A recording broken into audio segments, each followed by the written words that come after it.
Les Canadiens devraient vraiment penser à leur retraite. Le profil démographique de la population change. Dans les pays industrialisés, les gens vivent plus longtemps. Ils conservent un style de vie actif après leur retraite et plusieurs ne peuvent pas compter sur un régime de retraite à prestations déterminées.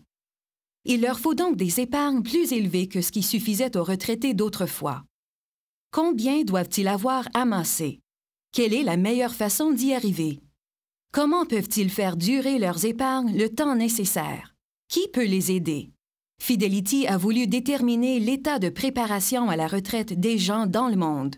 À cette fin, elle a examiné les revenus des travailleurs avant la retraite et estimé le pourcentage de ces revenus qu'ils pourront remplacer après avoir pris leur retraite. Conclusion?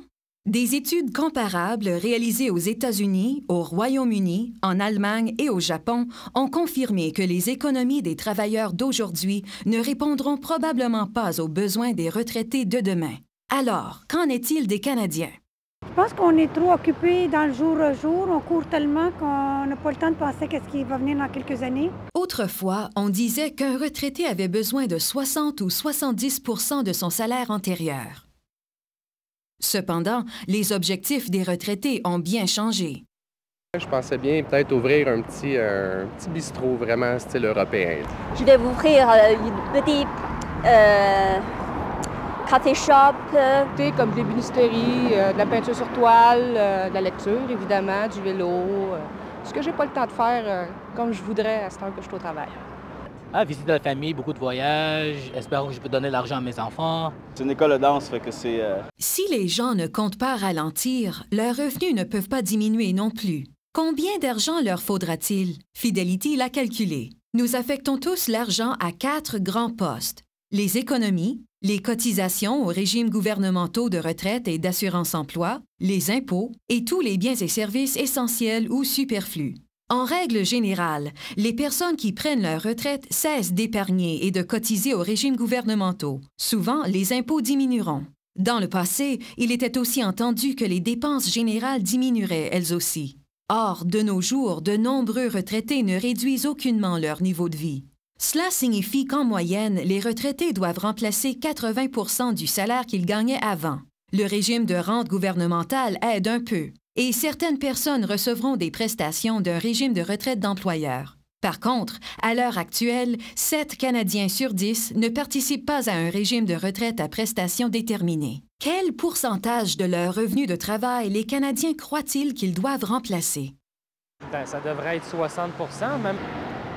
Au moins 50 %. Je dirais peut-être 70 %. Moi, je dirais 70 %. Pour la toute première fois dans l'histoire, Fidelity a tracé un portrait complet du pourcentage de leurs revenus que les Canadiens remplaceront après avoir pris leur retraite. Fondé sur la recherche et sur des entretiens approfondis avec plus de 2200 Canadiens, l'indice de retraite de Fidelity révèle qu'en maintenant le taux d'épargne actuel, les ménages canadiens remplaceront seulement environ 50 % de leurs revenus antérieurs après avoir pris leur retraite. Il s'agit là d'un écart négatif de 30 % par rapport au pourcentage dont ils auront besoin et d'une baisse globale de revenus de 50 %. Pourtant, les pré-retraités canadiens ne manquent pas d'argent. Les gens de 55 ans et plus détiennent environ 60 % du patrimoine appartenant à des particuliers dans ce pays. On estime que d'ici 2016, leurs avoirs vaudront 3,9 billions de dollars. Alors, pourquoi constate-t-on un manque de revenus à la retraite? Ils n'épargnent tout simplement pas assez et planifier sa retraite n'est pas une chose facile. Et le coût de la vie étant ce qu'il est en Amérique du Nord, les gens ne peuvent pas nécessairement non plus mettre de l'argent de côté de par eux-mêmes. Mais le problème aujourd'hui avec les fonds de pension des travailleurs qui sont à peu près inexistants ou du moins diminuent, il faut faire, ça prend beaucoup de discipline en fait pour s'accumuler de l'argent. Les Québécois ont un petit peu la pensée magique, je pense. On se fie beaucoup au gouvernement pour nous faire vivre. On est mieux de s'occuper de nos affaires à la base. Comment les Canadiens peuvent-ils s'y prendre pour mieux préparer leur retraite? Trouveront-ils l'aide dont ils ont besoin?